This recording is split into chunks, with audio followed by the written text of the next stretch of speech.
राशिद साहब ने वीडियो में बोली है कि जब मर्जी और जब चाहे। वो रिप्लाई नहीं करता ना इंजीनियर अली मिर्जा, बात तो पहुंच गई, रिप्लाई नहीं करता। वो कहता नहीं नहीं तुम्हारे साथ नहीं, उनसे लिखवा के लाओ जब बैठूंगा मैं। मुफ्ती आजम पाकिस्तान से, वो लिख के देंगे तब मैं बैठूंगा।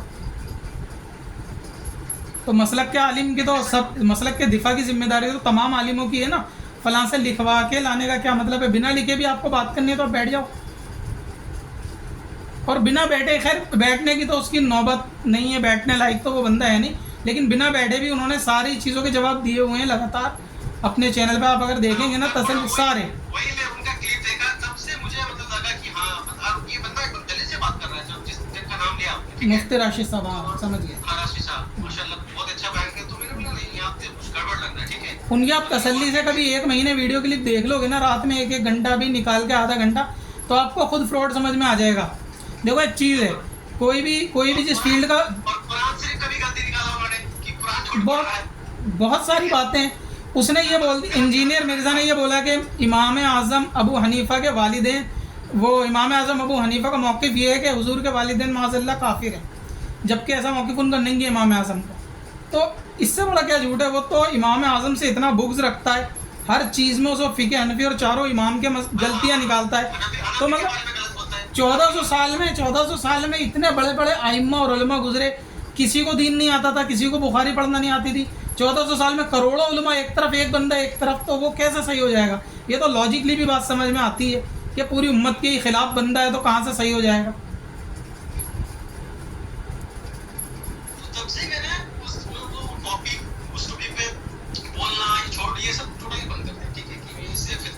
तो फिर आप उस वीडियो को आप हटा के बता दें आवाम को जी ये वीडियो मेरी गलत थी, रुजू तो तब सही होगा ना।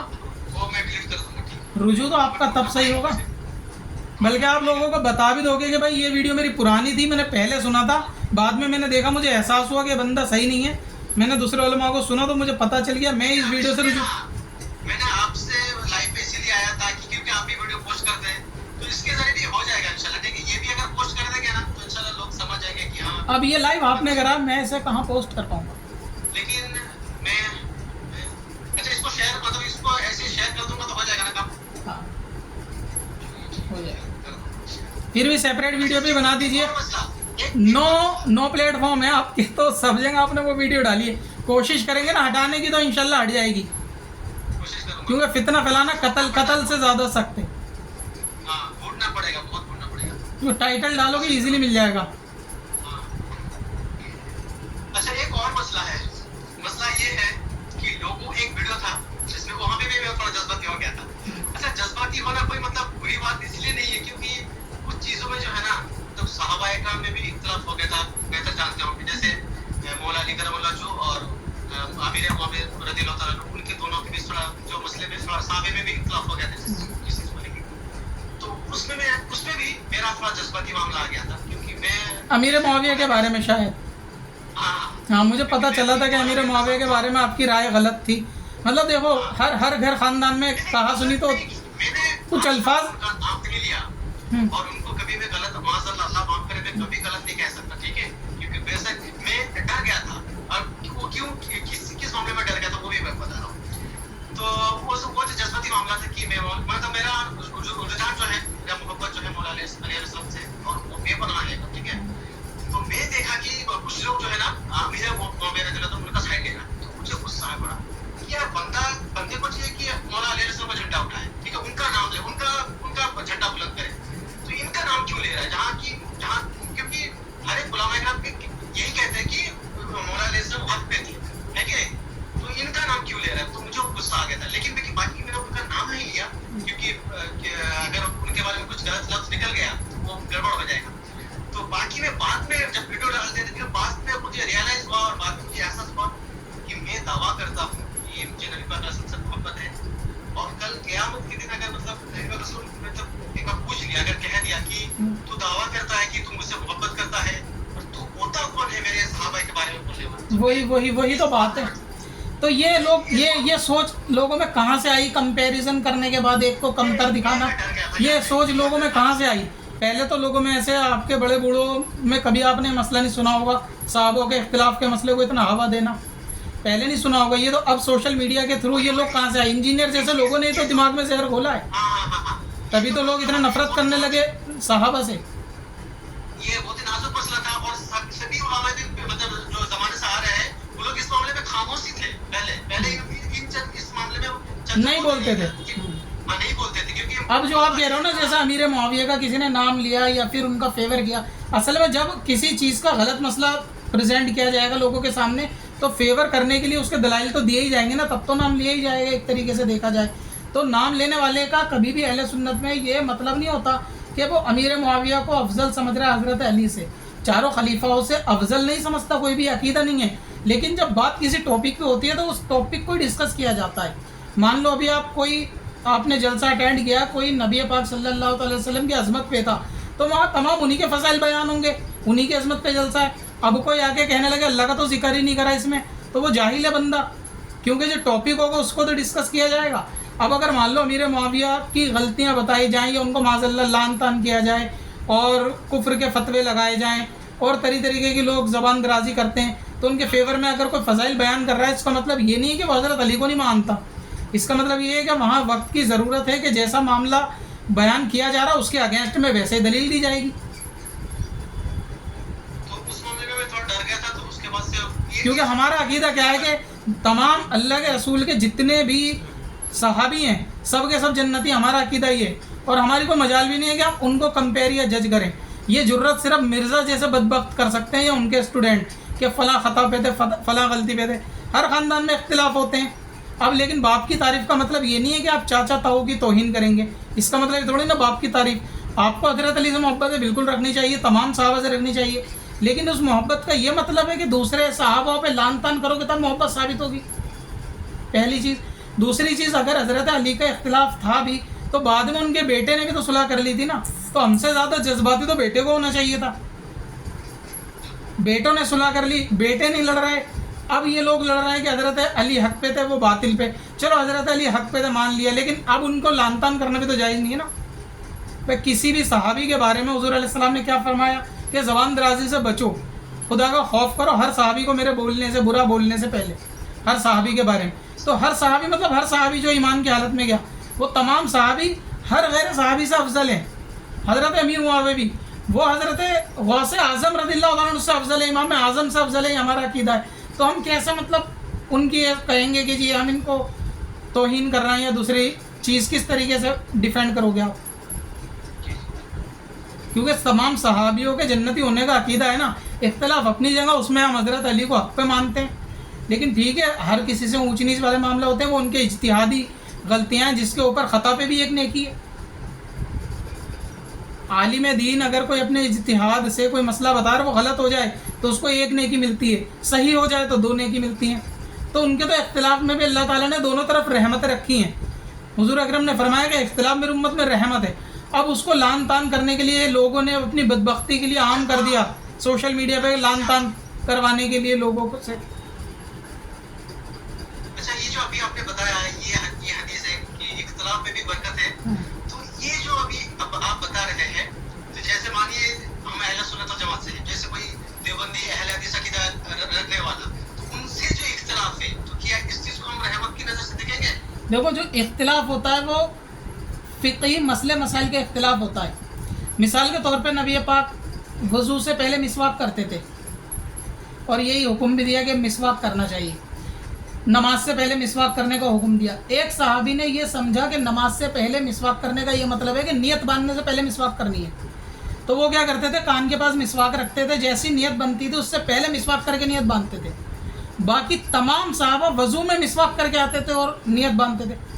अब ये भी इख्तिलाफ है सहाबा का, तो ये अकीदे का इख्तिलाफ नहीं है, ये उनके मसाइल के समझने का इख्तिलाफ है कि जैसे दो नमाजें जमा करके कहाँ पढ़नी है कहाँ नहीं पढ़नी, इसमें भी सहाबा का इख्तिलाफ हुआ। बहुत सारे ने बोला हुजूर ने फरमाया कि यहाँ से बाहर नहीं जाना, यहाँ नमाज़ पढ़नी है। कुछ ने फरमाया कि नमाज कज़ा हो जाएगी, हमें जाना चाहिए, वहाँ नमाज़ पढ़नी है। तो ये जो मसाइल में इख्तिलाफ है ना, ये मसले के इख्तिलाफ है। जैसे कि चारों इमाम हैं, इमाम शाफ़ी है, इमाम आज़म, अब वो रफ़ा दीन के उनके पास दलाइल है, रफ़ा दीन करते हैं, इमाम आज़म का दलाइल है कि रफ़े दिन अब मनसूख हो गए, अब नहीं करते। तो ये मसाइल के इख्तलाफ है, लेकिन अकीदा तमाम सहाबाओं का और तमाम इमामों का एक ही है। तो नबी पाक ने जो इख्तलाफ में रहमत बताई है ना, वो मसाइल में बताई है कि उलमा के जो मसाइल है वो इख्तलाफ बरकत है। वो इसलिए क्योंकि लोगों को पैरवी करने में आसानी हो जाएगी कि वो इख्तलाफ में किसी की भी पैरवी कर लें। अगर आप शाफ़ई हैं तो आप रफ़े दिन कर सकते हैं, नहीं है तो नहीं करेंगे, वो रहमत है। अकीदे के इख्तलाफ रहमत नहीं है। अगर आपकी बात को तस्लीम कर लिया जाए कि अकीदे में भी रहमत समझ सकते हैं, तो कादियानियों के इख्तलाफ को भी रहमत समझना होगा, शियाओं के इख्तलाफ को भी रहमत समझना होगा। जो हज़रत अली को अंबिया से ऊपर बता रहे हैं, वो भी कलमा पढ़ रहे हैं, नमाज़ पढ़ रहे हैं, उनके इख्तलाफ को भी रहमत समझना होगा। जो खवारिज हज़रत अली को काफिर कहते थे, कुरान पढ़ के काफिर कहते थे, उनको भी फिर तो रहमत समझना होगा। तो रहमत और इख्तलाफ का मतलब अकीदे में नहीं होता, क्योंकि बहुत से अहले कुरान ऐसे हैं जो नबी को ही नहीं नबी की कोई हदीस नहीं मानते, सिर्फ कहते हैं कुरान ही हक है और एक ही कुरान उतरा है, वो तो इंजील और ज़बूर दूसरी आसमानी किताबों को नहीं मानते। वो भी नमाज़ पढ़ रहे हैं और वो भी कुरान पढ़ रहे हैं, वो भी कलमा पढ़ रहे हैं, तो उनके इख्तलाफ को भी रहमत समझना होगा। तो इख्तलाफ उलमा का मतलब अकीदा सेम होगा, फंडामेंटल जो बुनियादी अकीदा है वो सेम होगा, मसाइल में इख्तलाफ होगा, जिससे लोगों को आसानियाँ हो जाएंगी कि वो किसी भी आलिम की पैरवी कर लेंगे, आसानी हो जाएगी। जैसा कि हुजूर पाक ने खुद इस इख्तलाफ की एक मिसाल दे के फरमाया कि आप में से कोई भी मेरे जिस सहाबे की पैरवी कर लो वो हक पे रहेगा, किसी भी सहाबा की पैरवी कर लो हक पे रहेगा। ये बहुत मशहूर हदीस है, सारे उलमा ने बयान करते हैं, आपने बहुत सुनी होगी कि आप मेरे किसी भी सहाबा की पैरवी कर लो वो हक पे रहेगा, जिसने मेरे बात। ये भी पहली बार सुन रहा हूँ। हाँ, तो ये भी है, नबी पाक ने फरमाया जिस सहाबा की आप पैरवी करो वो हक पे ही है।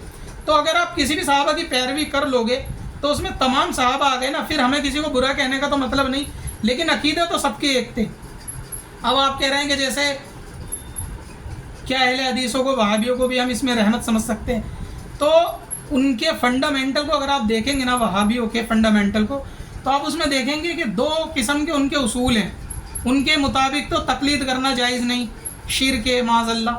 तो अब ये बताएं कि जो करोड़ों लोग तकलीद करते हैं इमाम आज़म की, तो वहाबियों के फंडामेंटल बुनियादी के अकीदे के मुताबिक तो सारे मुशरिक हो गए।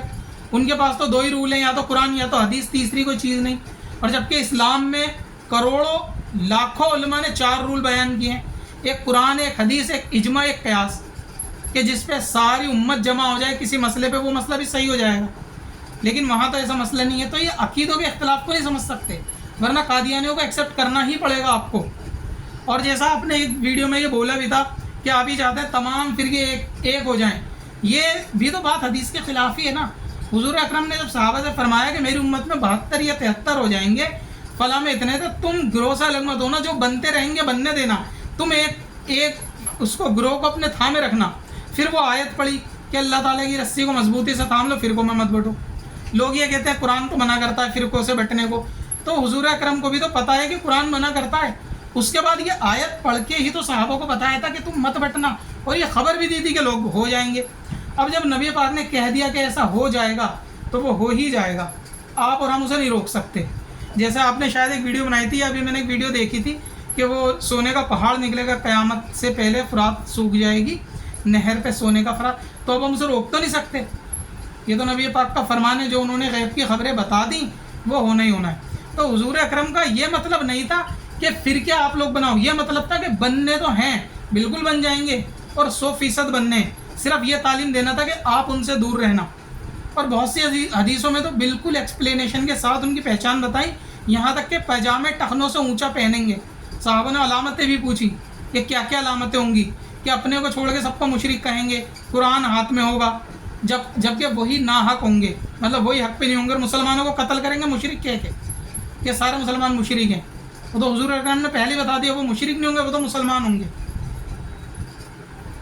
सबसे आप एक बात बताइए, आप इतना अच्छा एक्सप्लेन कर रहे हैं, माशाल्लाह, बहुत अच्छा लग रहा है।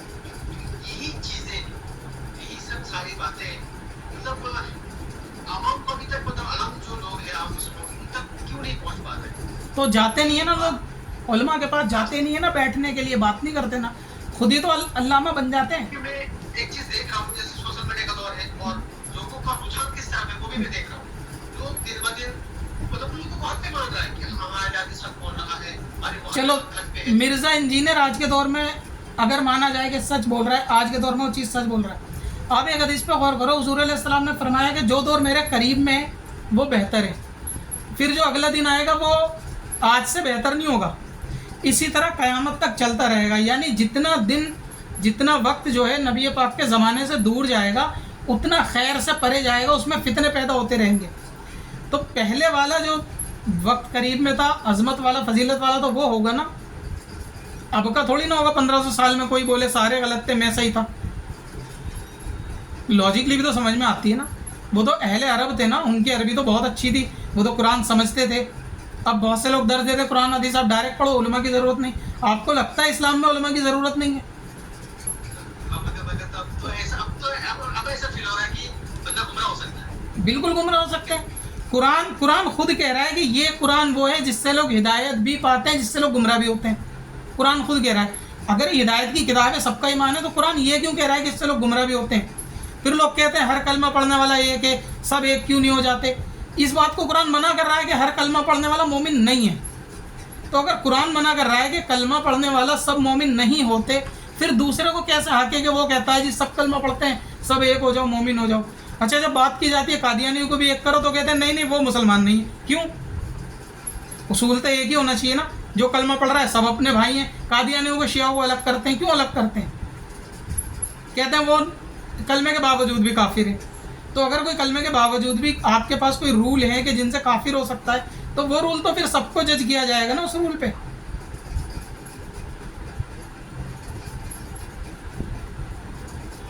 किया जाएगा ही नहीं किया जाएगा? बताएं आप। अगर कलमे की बुनियाद पर सबको एक करना, कादियानियों को अलग क्यों करना है? फिर मुझे कोई कादियानियों से हमदर्दी नहीं है, लेकिन एक रूल है कि सबको एक करना है। कादियानियों को नहीं मानते, फिर वो लोग कहते हैं उम्मत में फिरके मत करो, सब एक हो जाओ। तो शिया और कादियानियों को दो फिरके तो आप भी तस्लीम करते हो कि नहीं नहीं ये फिरके इनको एक नहीं करना, बाकी सबको एक कर लो। क्यों इनको एक नहीं करना? जब एक करने वाला होगा तो वो सबको एक करेगा। तो जिस उसूल से आप उन दो को बाहर करते हो, उसी उसूल से कोई दो और भी बाहर हो सकते हैं फिर तो।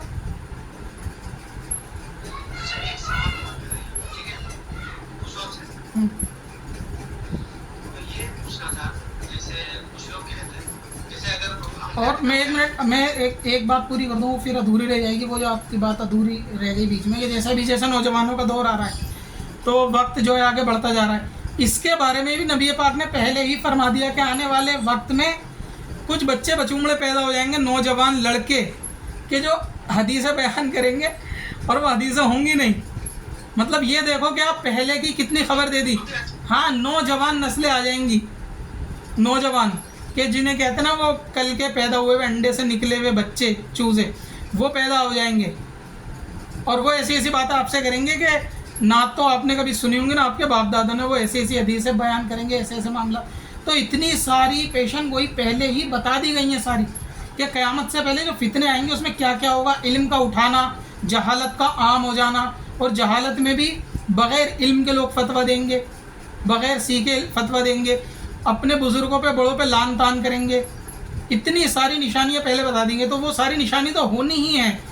तो अब ये देखने के बजाय कि भाई फिर ये लोग क्यों कर रहे हैं, लोग क्यों कर रहे हैं, लोग कुछ भी करें, हमें क्या, हमें अपनी इस्लाह करनी है, अपनी फैमिली की इस्लाह करनी है। आपको अपनी इस्लाह, पहले हमारी इस्लाह हो जाएगी तब हम दूसरे की करेंगे। अगर हम इस कश्मकश में लग गए कि लोग क्या कर रहे हैं, वो ऐसा क्यों कर रहे हैं, तो वो ऐसा कर रहे हैं वो भुगतेंगे।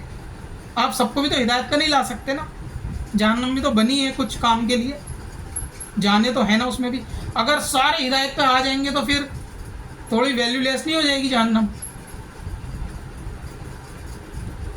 तो ऐसा नहीं हो सकता कि आप किसी नए बंदे को आज 14वीं सदी में देख के बोलो कि पुराने सारे उलमा को कुछ नहीं आता था। यहाँ पे कुछ लोग बोल रहे हैं कि ये बहुत गलत बात है कि आपने सिकंदर वर्सी साहब के फॉलोअर्स की कमेंट बंद कर दिए, लेकिन मैंने कभी कुछ भी बंद नहीं किया। नहीं बंद नहीं है कमेंट। खैर आपको करना भी नहीं है कमेंट का, क्या करना है। आप बात तो आवाज़ तो शायद आ ही रही होगी आप लोगों को। कमेंट तो शायद बंद नहीं करिए, कमेंट बंद नहीं करिए। इस आईडी से मैं पहली बार लाइव आ रहा हूं, ठीक है? वो आईडी आपने देखा ना, मतलब कुछ प्रॉब्लम कोई उसका मसला नहीं है। तो इसलिए बेहतर ये है कि आप उसके मुतालिक ने एक वीडियो अगर बना के डालेंगे ना, लोगों की गलतफहमी दूर होगी। गलतफहमी दूर करना भी लोगों की ज़रूरी है, गलतफहमी दूर करना भी ज़रूरी है। मैं सोच ही रहा था बनाऊं, लेकिन मैं मतलब उसको सजा नहीं पा रहा हूं। क्या सजाना नहीं है, बिना मेकअप के वैसी। बेहतर समझा हाँ। कि आपसे एक बार लाइव पे बात कर वो लेता हूँ। अच्छा समझा आपने, वो बहुत अच्छा करा आपने बात करी, मुझे खुशी हुई कि आपने समझ, इसलिए मैंने आपसे लाइव आने से पहले पूछा कि आपको समझना है या आपको बहस करनी है। अगर आप बोलते मेरे को बहस करनी है तो फिर तो मेरे पास टाइम ही नहीं होता बहस करने, तो मतलब दीवार में सर दे के मारना है। बहस भी उससे की जाएगी जो उसूलों को समझता हो, अगर कोई बंदा उसूल को नहीं समझता तो उससे भी बहस किस बात की। अभी जैसे मान लीजिए आपके बहुत सारे एतराज़ होंगे जो नौजवान आप सुन्नी मुसलमानों में देखते होंगे खुराफात के काम करते हो, चलो उसको तस्लीम कर दिया, उसको मुद्दा बनाया जाता है कि भाई लोग नाच रहे गा रहे हैं, ढोल बजे और तमाम तरह की खुराफात। लेकिन जो आवाम का कोई गलत काम होता है, वो किसी आवाम के गलत काम किसी उलमा ने तो नहीं कहा होता कि ये काम करना है, पब्लिक तो अपने बेस पे कर रही होती है। जाहिल तो हर ग्रुप में मिल जाएगा आपको, शराब के ठेके पे आपको मुसलमान लाइन में मिल जाएगा, ठीक है। तो उसको ये तो नहीं कह सकते कि इस्लाम ने शराब पीना को बोला है, उसका ज़ाती पर्सनल मामला है कि वो शराब पी रहा है या कुछ भी कर रहा है। तो अगर कोई ढोल बजा रहा है, मज़ार पे सजदे कर रहा है, पीरों को सजदा कर रहा है मान लो, तो वो उसका ज़ाती मामला है, इस्लाम तो नहीं सिखाता ही, हमारा उलमा कोई भी नहीं कहता कि ये जायज़ है। लेकिन ताज़ीमन खड़े होना वो एक अलग चीज़ है, चाहे पीरो मुर्शिद के लिए हो, उलमा के लिए हो या किसी के लिए हो। जैसा आपने वीडियो में बोला कि इंजीनियर मिर्ज़ा आया तो उसके स्टूडेंट खड़े नहीं हुए, मना कर दिया, इंजीनियर ने अच्छा करा, वो ताज़ीम के लायक है भी नहीं, तो जाहिर अल्लाह ने ऐसे ही मना करा दिया। वरना बड़े बूढ़ों के आप वालिदैन के लिए खड़े नहीं होंगे, बताओ ये कौन सा इस्लाम है जो खड़े होने को वालिदैन को मना करता हो। मदरसे में उस्ताद आते हैं, बच्चे खड़े हो जाते हैं अदब में, तमीज़, ताज़ीम में, ये कोई शिर्क थोड़ी ना है। हर कल्चर की एक ताज़ीम, एक रेस्पेक्ट होती है हर कल्चर की। बहुत से कल्चर में हाथ चूमने वो समझा जाता, सम्मानित समझा जाता है, बहुत से में माला गले में पहनाना, ठीक है। इसी तरह खाने पीने में अलग अलग कल्चर के अंदर अलग अलग ट्रेंड चलते रहते हैं। तो लोगों के अंदर एक सम्मान के अलग अलग तरीके होते हैं। खड़े होना कभी भी ऐसा नहीं होता कि शिर्क हो गया। नबी पाक ने फरमाया, हुजूर अलैहिस्सलाम की अपनी आजिज़ी भी तो है कि वो किसी काम को खुद पसंद नहीं करते थे आजिज़ी के तौर पे, लेकिन सहाबा किराम तो करते थे। मैं आपको मिसाल दूं, नबी पाक सल्लल्लाहु अलैहि वसल्लम का खून मुबारक सहाबा ने पिया। क्या शरीयत में खून पीना जायज़ है? नहीं। हुजूर खुद कह देंगे आप पी लो, नहीं। उनकी मोहब्बत थी, उन्होंने नहीं दफनाया, नहीं ज़मीन पे गिरने दिया। वज़ू का पानी है, नहीं गिरने देते थे ज़मीन पर, उनका अदब था, उनकी मोहब्बत थी। तो अदब के तो दर्जे होते हैं अलग अलग, तो उसमें ही एक दर्जा खड़े होना है किसी के लिए ताज़ीमन, कि आप किसी की रेस्पेक्ट करते हैं तो उसके लिए ताज़ीम में खड़े हो जाते हैं कि जब कोई बड़ा आता है तो। सलाम क्या है? ताज़ीमन सिखाया तो गया है कि छोटे बड़ों को सलाम करो, वो ताज़ीम ही तो सिखाई गई है। तो अगर हुजूर अलैहिस्सलाम ने मना करा तो वो किसी मौका महल के लिए मना करा। अब ये थोड़ी ना कि वो हदीस में मना ही है, जैसा आपने बोला कि हदीस में मना है खड़े होना। हुजूर अकरम ने खुद गिरोह को अपने सरदार जो मुकर्रर किया उनको बोला खड़े होने को। ये मैंने सुना था किसी से, ठीक है, मैंने कह दिया, इस तरह से बात है, ठीक है। तो आपको उलमा से एक बार तहकीक तो करनी चाहिए। वो तो फितने वाला आदमी है, वो तो 10 गलत चीज़ें बता देगा। इमाम आज़म पे इतना झूठ बोलता है वो कि नबी पाक के वालिदैन को माज़अल्लाह काफिर समझते थे, कभी भी ऐसा नहीं है। उसे नियत बांधने की तो दलील मिलती नहीं कि बांधना यहाँ है या यहाँ है। उसे कलाई को तो पता नहीं कहाँ कलाई, हदीस में कलाई पे नियत बांधना, वो यहाँ कलाई समझ रहा है, वो यहाँ नियत बांध रहा है, जिसको कलाई में और कोनी में फ़र्क नहीं मालूम। तमाम औलिया अल्लाह खता पे थोड़ी ना था, वो तो किसी वली को नहीं मानता, सबको टोन करता है, सबको टारगेट करता है। आपने लहजा देखा उसका? तो क्या मुसलमानों का ये नज़रिया रहा है कभी औलिया अल्लाह को इस तरह से बोलना, इतनी गंदी ज़ुबान में बोलना? बिल्कुल टोन होता है, बातों के अंदर एक अजीब सा टोन होता है। अब ये कहता है कि जी जो नियत यहाँ नहीं बांधते वो सब नबी पाक के जो है ना वो बागी हैं, क्योंकि वो सुन्नत के सब खिलाफ हैं। तो गरीब नवाज ने भी यहाँ पे नियत नहीं बांधी, वो भी यहाँ बांधते थे। हज़ारों लाखों जितने औलिया अल्लाह चले गए हनफी सारे यहाँ बांधते थे। तो कोई इल्म वाला ही नहीं गुजरा 1400 साल में इस एक बंदे के अलावा। तो इससे भी समझ में आता है कि बंदा कितना नॉनसेंस बातें कर रहा है, कितना है या नहीं है।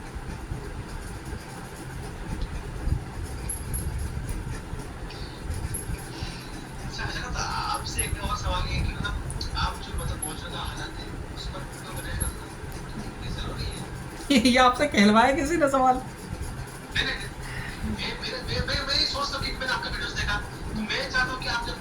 आपने मेरे जो वीडियो देखे होंगे ना इंस्टाग्राम पे सिर्फ देखे होंगे, ज़्यादातर यूट्यूब चैनल पे नहीं देखे। यूट्यूब चैनल पे जो हाल फिलहाल के मसाइल है, मतलब राजनीति वाले मसाइल नहीं, लेकिन जो और भी टॉपिक है जैसा कि गलत फहमी लोगों की होती है ना। हमें राजनीति मसले पे नहीं बोलना चाहिए। नहीं बोलो आप, कोई मसला नहीं। क्योंकि हालत तो देख ही रहना कि हाँ बिल्कुल सही, सब बोल रहे हैं राजनीति मसाइल पे। कौन सा ऐसा चैनल है नहीं बोल रहा, सभी बोल रहे हैं लेकिन लोगों के सवाल जवाब और मसाइल पे तो कोई नहीं बोल रहा। मान लो दीन के 10 काम हैं, एक लोगों के मसाइल बताना, 9 काम राजनीति वाले, तो 9 काम तो सब लिए बैठे हैं, वो एक जो मसाइल बताने का वो भी तो काम ही है ना। अगर मैं मसाइल बताने का काम कर रहा हूँ तो आप राजनीति वाला बोलने का काम कर रहे हैं, दोनों अपनी अपनी जगह सही हैं। अब आप कहेंगे कि मैं ये नहीं बता रहा, तो मैं कहूँगा फिर आप मसले क्यों नहीं बता रहे लोगों के, क्योंकि मेरे पे राजनीति से ज़्यादा मेरे पे ईमेल लोगों के सवाल जवाब, नमाज वज़ू गुस्ल के भरे पड़े हज़ारों। और आप समझते हो, मतलब कहने की ज़रूरत नहीं है कि ख़वातीन बाहर जाके भी नहीं पूछ सकती इमामों से, आप तो गूगल कर लोगे कहीं भी। तो उनके मसाइल मुझे ऐसा लगता है कि अभी ट्रेंडिंग टॉपिक पे बोलने से ज़्यादा ज़रूरी है। जैसे डॉक्टर में कैटेगरी होता है ना, वही कैटेगरी वाली बात ही है कि जिसका जो कैटेगरी काम होता है। एक साहब और भी बोल रहे थे कि आप लोगों के मतलब आज के मुद्दों पे राजनीति पे क्यों नहीं बोलते, तो वही सवाल है, चलो मैं राजनीति पे बोल लेता हूँ, आप मसले मसाइल पे बोल लो। कोई एक बंदा एक ही तो काम करेगा ना। बाकी राजनीति पे कौन नहीं बोल रहा, तमाम क्रिएटर बोल रहे हैं, मैं देख रहा हूँ तमाम बोल रहे हैं। और मैं ये नहीं कह रहा वो गलत कर रहे हैं, वो अच्छा कर रहे हैं। अच्छा, बोलने से एक चीज़ हो रही, कोई मुद्दा हुआ, आपने वो वीडियो उठाई, उस पर रिव्यू कर दिया, देखो जो यहाँ पे ये हो गया, आपकी नज़र में ये कैसे हो गया, मतलब मुसलमानों के हक में कैसे हो गई ये बात, फेवर में कैसे चली गई, क्या नफ़ा हो गया इससे, मैं सिर्फ समझना चाह रहा हूँ। जैसे कि जो क्रिएटर हैं अभी हाल फिलहाल में जो मुद्दे उठते हैं, मैं मुझे पता नहीं वहाँ क्या हुआ वैसे, क्योंकि मैं देखता नहीं हूँ इतनी न्यूज़, तो मुझे ज़्यादा मालूम नहीं रहता। मुझे जब मालूम होता है जब लोग सवाल करते हैं ना, खबर नहीं लगती क्या? नहीं मुझे नहीं देखता, क्योंकि वो नेगेटिविटी ज़्यादा भरते हैं दिमाग में, सिर्फ हिंदू मुस्लिम के अलावा कुछ नहीं होता न्यूज़ में, तो इसलिए मेरी फीड में वो न्यूज़ आती भी नहीं है। हम तो उस चीज के लिए मतलब प्रोसेस कैसे करेंगे उसको, मतलब जैसे एक चीज अगर हमें पता नहीं चलेगा कि हमें, जैसे मान लीजिए मसला हो गया कि मतलब विंडोज मुसलमान में कुछ हो गया, बहुत बड़ा मसला, ठीक है, तो हमें उस चीज की तैयारी तो करनी है ना। तो अगर मुझे खबर ही नहीं होगी तो फिर मैं तैयारी कैसे करूँ? नहीं वो बोलूंगा कैसे, उसके लिए फिर आवाज कैसे उठाऊंगा उसकी? मैं ये नहीं कह रहा, मैं ये कह रहा हूँ जो भी मसला हुआ तो आपने उसमें जैसे क्या करा, आपने क्या करा? किस मसले में? मैंने तो वीडियो डाला, वीडियो डालते ही तुरंत उड़ा दिया वीडियो मेरा। किसने क्या बोलूं? किसने उड़ा दिया? इंस्टाग्राम में एक तो हुआ था, वो यूपी में जो हुआ था, उसने एक लड़की के साथ बहुत गलत हुआ, ठीक है, तो मैंने वीडियो डाला, यहाँ तक कि मैंने न्यूज वाले का कॉपी करके डाला, ये उड़ा दिया। तो ठीक है, आप ट्रेंडिंग टॉपिक पे डालें और उलमा के इख्तिलाफ और मसाइल पे या सहाबा पे औलिया पे मत डालें। आप जो ट्रेंडिंग टॉपिक न्यूज़ है आप वो लोगों तक पहुँचाएं, डालें। वही मैं बोल रहा हूँ कि ये जो आपके मसला मसाइल है उलमा इकराम की, ये टोटली बहुत पहले बंद कर दी, बहुत पहले बंद कर दी, क्योंकि इससे और ये मेरा टॉपिक है ही नहीं, तो मैंने इनको बंद कर देना बेहतर समझा, ठीक है।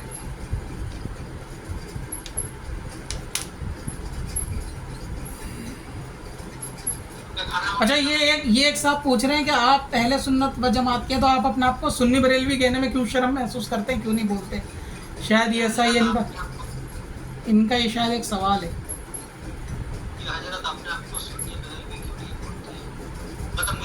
हाँ, ये आपसे पूछ रहे हैं कि आप, जैसे आपने कहा अहले सुन्नत जमात से हूँ, औलिया अल्लाह को मानता हूँ, और मैं जानता हूँ आपके घर वाले भी सारे न्याज फातिहा करने वाले होंगे 100%, आपके दादा वालिदैन सब, ठीक है, जहाँ से आप हैं वहाँ पे सुन्नियों की तादाद बहुत बड़ी है, बहुत बड़ी है। तो वो ये कह रहे हैं